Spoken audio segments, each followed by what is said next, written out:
주님께서 여러분과 함께 마르코가 전한 거룩한 복음입니다. 그때 요한이 예수님께 말하였다. 스승님, 어떤 사람이 스승님의 이름으로 마귀를 쫓아내는 것을 저희가 보았습니다. 그런데 그가 저희를 따르는 사람이 아니므로 저희는 그가 그런 일을 못하게 막아보려고 하였습니다. 그러자 예수님께서 이르셨다. 막지 마라. 내 이름으로 기적을 일으키고 나서 바로 나를 나쁘게 말할 수 있는 사람은 없다. 우리를 반대하지 않는 이는 우리를 지지하는 사람이다. 내가 진실로 너희에게 말한다. 너희가 그리스도의 사람이기 때문에 너희에게 마실 물 한 잔이라도 주는 이는 자기가 받을 상을 결코 잃지 않을 것이다. 나를 믿는 이 작은 이들 가운데 하나라도 죄짓게 하는 자는 연자매를 목에 걸고 바다에 던져지는 편이 오히려 낫다. 네 손이 너를 죄짓게 하거든 그것을 잘라버려라. 두 손을 가지고 지옥에 그 꺼지지 않는 불에 들어가는 것보다 불구자로 생명에 들어가는 편이 낫다. 네 발이 너를 죄짓게 하거든 그것을 잘라버려라. 두 발을 가지고 지옥에 던져지는 것보다 절름발이로 생명에 들어가는 편이 낫다. 또 내 눈이 너를 죄짓게 하거든 그것을 빼 던져버려라. 두 눈을 가지고 지옥에 던져지는 것보다 외눈박이로 하느님 나라에 들어가는 편이 낫다. 지옥에서는 그들을 파먹는 구더기도 죽지 않고 불도 꺼지지 않는다. 주님의 말씀입니다.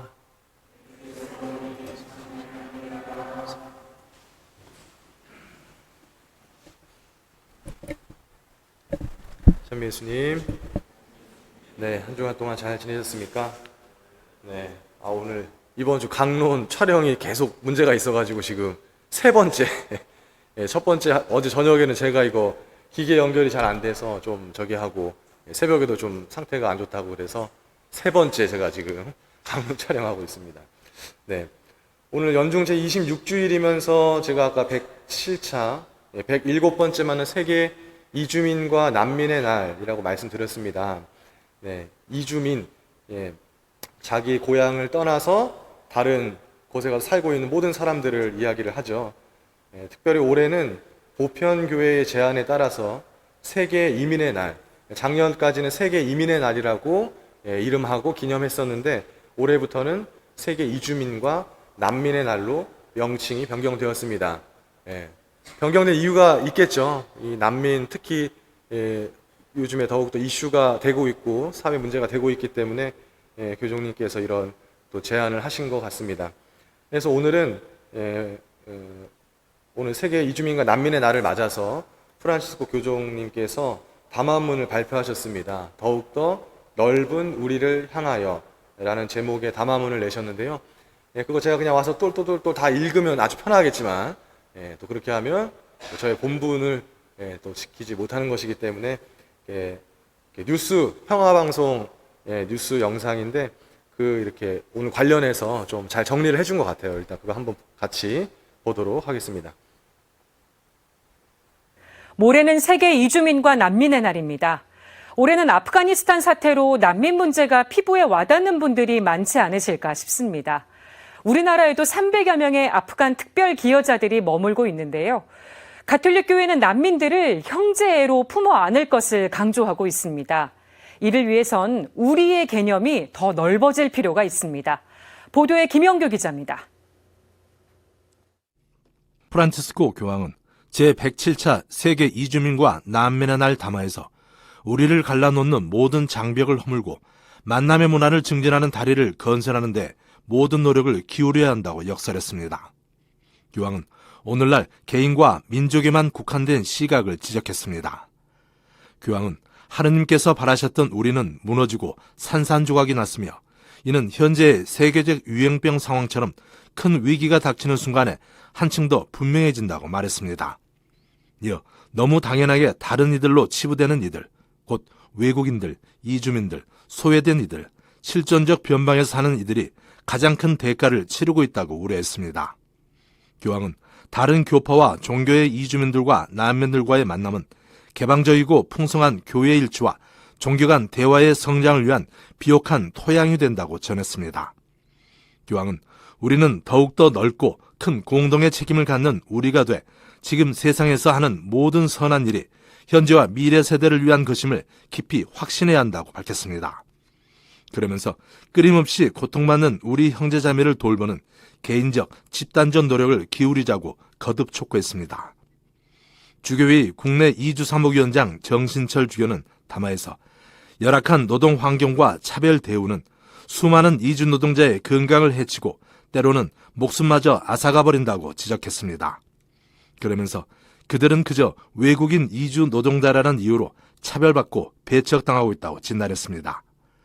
정 주교는 우리 시대는 이미 다양한 문화가 공존하며 조화를 이루고 있으며 우리나라에서 일하며 생활하는 이주민과 난민은 더 이상 남이 아니라고 분명히 했습니다. 정 주교는 또 그들은 더 넓은 우리를 알게 해주는 하느님의 선물이며 이주민과 난민이라는 말에는 다양성이 있고 이 다양성은 우리를 풍요롭고 성숙하게 한다고 밝혔습니다. 이어 우리가 이 다양성을 존중할 때 형제적 사랑이 실현될 것이라며 하느님 앞에서 우리는 어떤 차별도 없는 한 형제자매라고 강조했습니다. 한국교회는 세계교회와 더불어 9월 마지막 주일을 세계 이주민과 난민의 날로 정하고 이주민과 난민들을 기억하며 기도하고 있습니다. 또 올 한 해 동안 사회적 약자로 열악한 처지에 놓인 이주 노동자들을 선정하고 이들을 위한 사목적 배려에 힘쓰기로 했습니다. 한편 주교회에는 올해 충계 정기총회에서 그동안 세계 이민의 날이라는 명칭을 보편교회에 맞춰 세계 이주민과 난민의 날로 변경하기로 했습니다. CPBC 김영규입니다. 네, 이 인간은 원래 우리의 존재로 창조가 되었는데 특별히 현대에 들어서서 그 우리라는 이 개념, 이 존재가 위협을 받고 있다라고 교종님께서 말씀하고 계십니다. 그러니까 우리는 지구, 이 생태계라고 하는 공동의 집에서 살고 있는데 잘못된 우리는 어떤 울타리, 범주를 만들어내서 그 울타리 바깥에 있는 사람들을 설정을 했다는 거죠.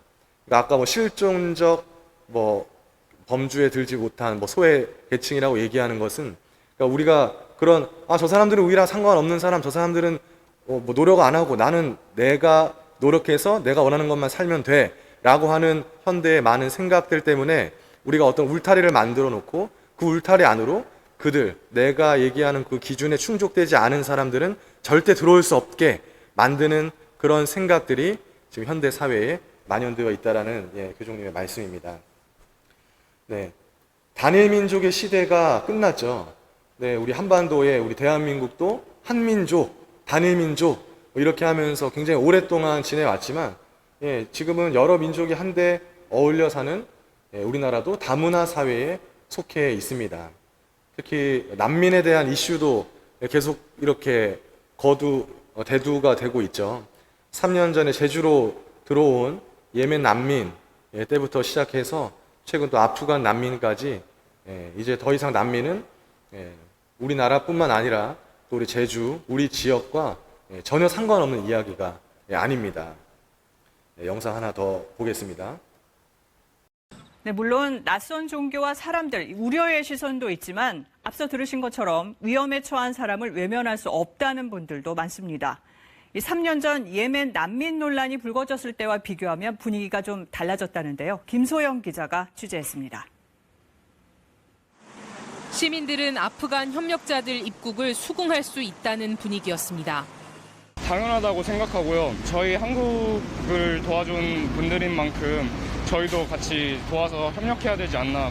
그래도 해방되고 또 6.25 거쳐서 외국의 지원 많이 받았잖아요. 우리도 이만치 경제가 성장했으니까 그 사람들한테 대우를 해드려야지. 대상자의 성격이 다르긴 하지만 3년 전 예멘 난민 사태 때와는 다른 분위기입니다. 지난해 12월 유엔 난민기구 조사에서 응답자의 33%는 난민 수용을 찬성한다고 답했습니다. 제주 예멘 난민 사태가 있었던 2018년보다 찬성이 9%포인트 늘었습니다. 하지만 난민 수용 반대 응답은 여전히 50%가 넘습니다. 인도 사회적 차원에서는 받아주는 게 맞는데 좀 걱정이 더 앞서는 것 같아요. 우리나라랑 이제 나라 자체가 다르니까 문화도 다를 거고. 전문가들은 이번 아프간 사태를 계기로 정부가 난민 수용에 대해 분명한 정책을 마련해야 한다고 말합니다. 난민법의 절차가 까다로울 뿐만 아니라 여론 이런 것들을 의식하지 않을 수 없기 때문에 난민으로 인정되는 경우는 극히 일부에 불과합니다. 세계화의 보편적인 기준에서 보면 아직은 요원하다고 할 수 있겠죠. 단순한 찬반 논쟁을 넘어 난민 수용에 관한 사회적 논의와 공감대 형성이 필요해 보입니다. KBS 뉴스 김소영입니다. 네. 이렇게 보시면서 그러면은 뭐 어떻게 나도 살기 힘든데 뭐 그런 사람들께 어떻게 도와주어야 하느냐, 나도 정말 힘들어 죽겠는데 어떻게 하라는 말입니까? 라고 생각하실 수도 있습니다. 제가 오늘 특별히 이 강론 시간에 이 이주민과 난민에 대해서 더욱더 다루는 이유는 우리가 바라보는 그 시선, 그 시각의 변화를 일으키고 싶다라는 생각이 들었기 때문입니다. 관심이 없을 수 있고 또 뭐 특정 어떤 종교, 민족에 대해서 생각이 다 다를 수는 있습니다. 그러나 우리는 우리라고 하는 그런 존재로 창조되었고 그것을 또 실현하면서 살아갈 때에 가장 나답게 하느님께서 창조하신 그 모습대로 살아갈 수 있다는 생각이 듭니다. 그래서 뭐 더 많은 돈을 내라, 당신들의 집을 내주어라, 뭐 그런 차원의 이야기가 아니라 그런 어려움에 놓여 있는 사람들을 바라볼 때 과연 나는 어떤 마음으로 보고 있는가, 과연 사람으로 보고 있는가, 나와 같은 인간으로 보고 있는지, 우리 안에 그들이 들어와 있는지 한번 생각해 볼 필요가 있을 것 같습니다. 네, 인간은 홀로 살아가도록 부름받지 않았습니다. 인간이 인간답게 살기 위해서는 반드시 우리로서 부름을 받고 또 그 부름에 응답을 해야 할 것입니다. 우리를 하나가 되도록 부르시는 주님의 초대에 기쁨과 사랑으로 응답할 수 있는 시간 되시길 축원하면서 담화문을 끝맺는 교종님의 기도 함께 바치고 마치도록 하겠습니다. 함께 바치겠습니다. 거룩하신 아버지, 사랑하는 아버지, 저희가 잃어버린 이들을 되찾을 때 소외된 이들, 거부당한 이들, 버려진 이들을 받아들여 더욱더 넓은 우리가 될 때 하늘에 큰 기쁨이 있다고 당신의 아드님 예수님께 배웠나이다. 예수님을 따르는 이들과 선의를 지닌 모든 이가 아버지의 뜻을 이 땅에서 이루도록 은총을 베풀어 주시기를 청하나이다. 추방당한 이들을 공동체와 교회인 우리 안으로 모아들이는 환대와 도움의 손길에 강복하시어 이 땅이 아버지께서 친히 창조하신 본연의 모습 그대로 모든 형제 자매에게 공동의 집이 되게 하소서. 아멘. 잠시 묵상하겠습니다.